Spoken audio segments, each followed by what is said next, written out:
UP के किसान वो क्या कहना चाहते हैं आपसे, क्या सवाल पूछना चाहते हैं? आशुतोष आपको सुनवा रहे हैं। आशुतोष पूछिए, क्या सवाल पूछना चाहते हैं कृषि मंत्री से?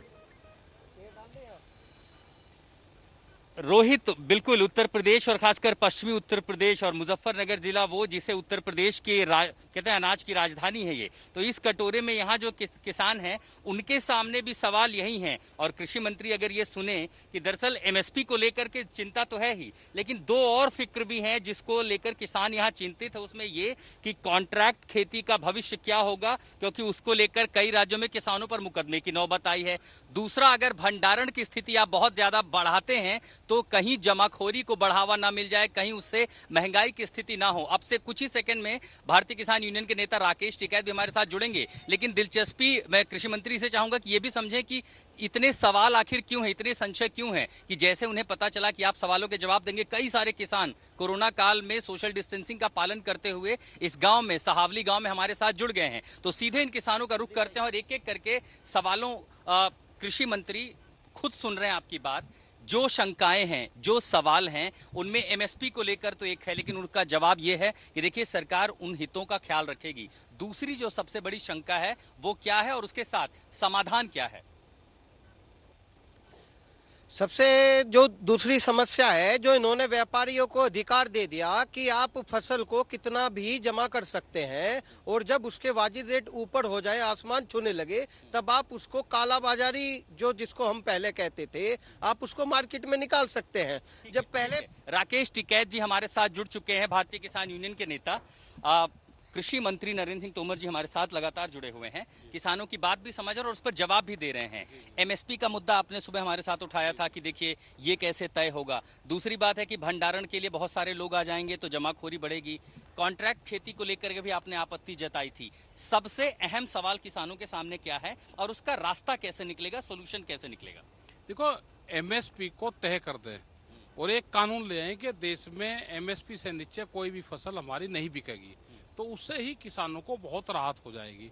दूसरा, जो किसानों को आशंका है कि मंडी में टैक्स लगाकर मंडी से बाहर टैक्स फ्री रहेगा, तो धीरे धीरे 2 साल में ये मंडियां बंद हो जाएंगी, मंडी के अंदर कोई सामान लेकर अपना नहीं जाएगा, तो मंडियों को भी टैक्स फ्री कर दिया जाए।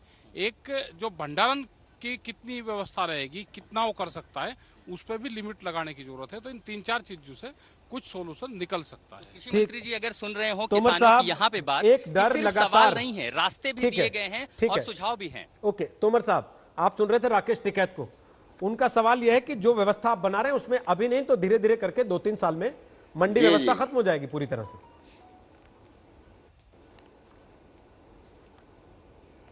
नहीं, राकेश भाई ने बहुत अच्छी बात कही, क्योंकि एक तो उन्होंने एमएसपी की बात कही, तो मैं पहले भी कह चुका हूँ एमएसपी के बारे में किसी को शंका नहीं होनी चाहिए। एमएसपी कानून का हिस्सा पहले भी नहीं थी और आज भी नहीं है। इस विधेयक से एमएसपी का कोई लेना देना नहीं है। एमएसपी पहले एमएसपी पर होती रही है, आने वाले कल में भी होती रहेगी। अभी करीब की एमएसपी हम एक आध हफ्ते में मंत्रिमंडल से पास करके फिर 50% मुनाफा जोड़कर घोषित करने वाले हैं। दूसरा, राकेश भाई ने ये कहा कि जो स्टॉक लिमिट है उसको ख़त्म कर दिया है। मैं राकेश भाई को एक अनुरोध करना चाहता हूँ कि कुल मिला के जब सरकार किसी चीज़ पर सजा कसती है तो उसी से इंस्पेक्टर राज का जन्म होता है, उसी में से लाइसेंस राज का जन्म होता है, उसी में से भ्रष्टाचार का जन्म होता है। सरकारों की हमेशा कोशिश रहती है हर चीज और हर व्यवस्था हाथ में रहे, लेकिन आज भारत सरकार ने अपने अधिकार को कम किया है।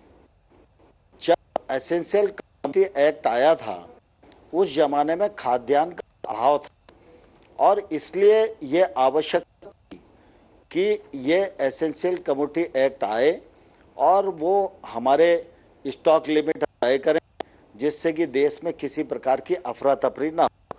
आज खाद्यान्न हमारे पास पर्याप्त ही नहीं, अधिशेष है, मतलब हमारे पास रखने की जगह नहीं है। तो ऐसी स्थिति में एक तरफ स्टॉक लिमिट, दूसरी तरफ अधिशेष खाद्यान्न उपलब्धता,